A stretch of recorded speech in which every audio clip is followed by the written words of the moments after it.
Hello and welcome to Learn and Speak. I'm Emma, and I'm joined today by my colleague Ryan.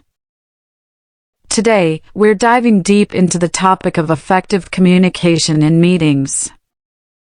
Whether you're attending a team meeting or presenting to a client, clear communication is crucial for success.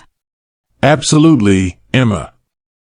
In today's fast-paced business environment, effective communication is essential to get things done efficiently and avoid misunderstandings. In this episode, we'll explore common meeting scenarios, language tips, and role-play exercises to help you improve your communication skills. Let's start with common meeting scenarios. Ryan, have you ever struggled to introduce yourself and your role in a meeting? Yes, Emma, I have. It can be nerve-wracking, especially if you're new to a team or company. But it's crucial to get it right. When introducing yourself, you can say something like, "Hi, my name is Ryan, and I'm the sales manager."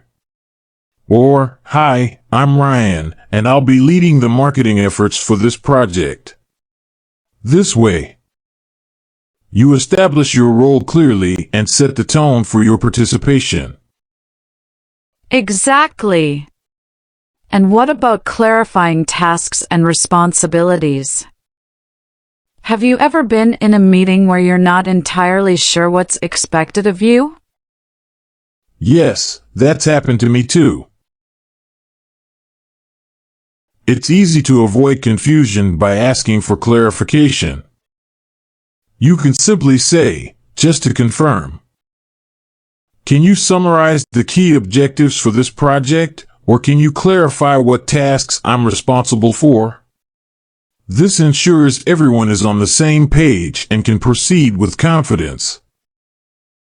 Great examples, Ryan. Another common scenario is giving feedback. How do you handle that? For feedback, I use the sandwich method. Start with something positive, then address the area that needs improvement, and finish with a positive note.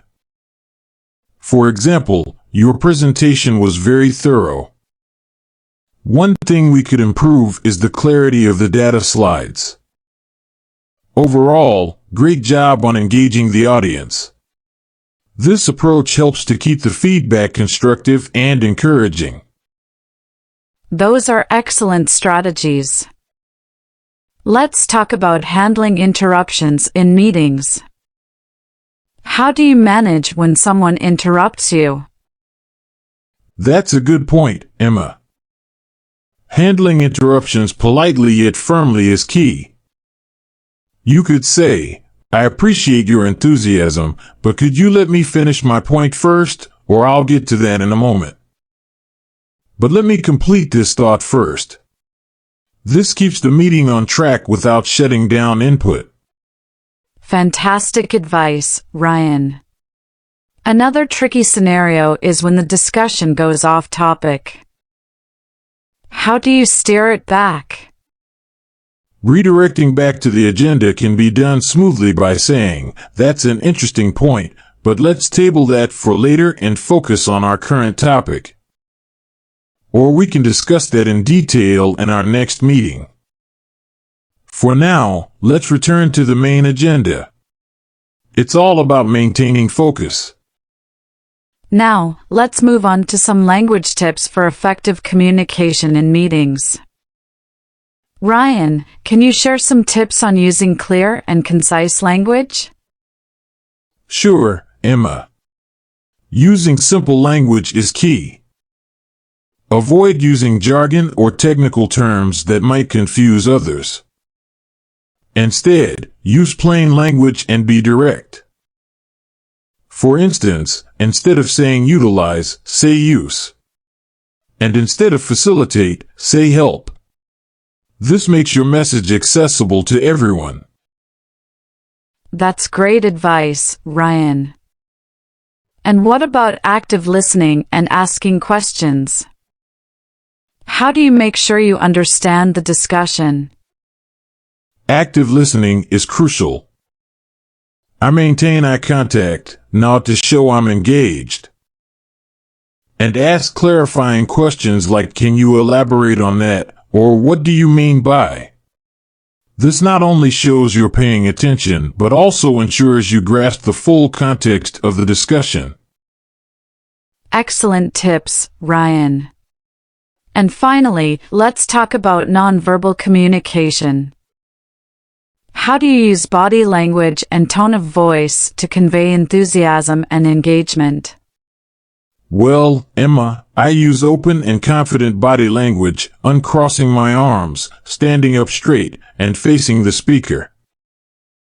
I also vary my tone of voice to show excitement or emphasize important points. For example, raising my voice slightly when discussing something positive or lowering it for serious matters.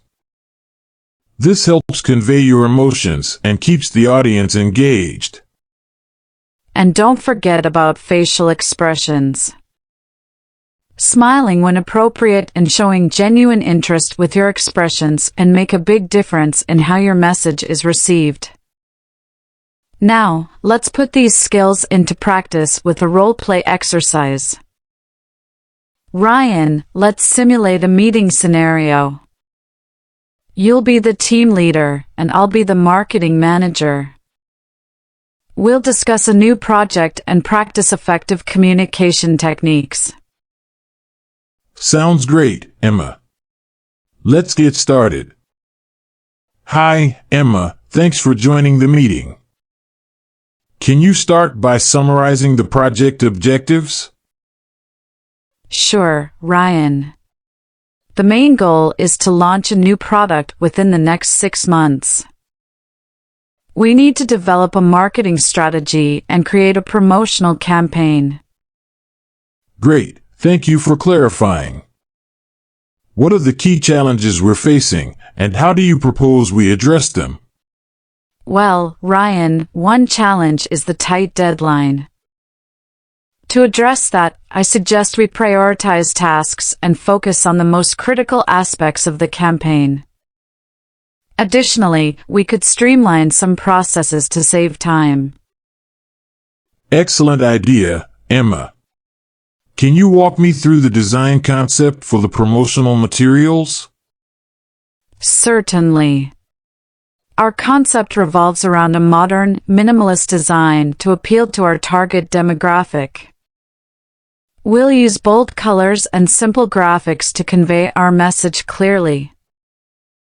Here's a draft of our initial ideas. These designs look promising, Emma. Let's discuss how we can integrate these elements into our overall strategy. What are your thoughts on the rollout plan? I propose a phased approach, starting with a teaser campaign to build anticipation, followed by a full launch with both digital and traditional media channels. This would maximize our reach and impact. That sounds like a solid plan. How about we set up a timeline and assign specific tasks to team members to ensure everything runs smoothly? Absolutely, Ryan. I can draft an initial timeline and we can review it together in our next meeting to make any adjustments. Perfect.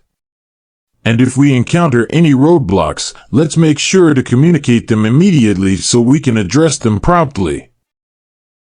How about we set up regular check-ins to keep track of our progress? That's a great idea, Ryan. Regular check-ins will help us stay on track and make any necessary adjustments quickly.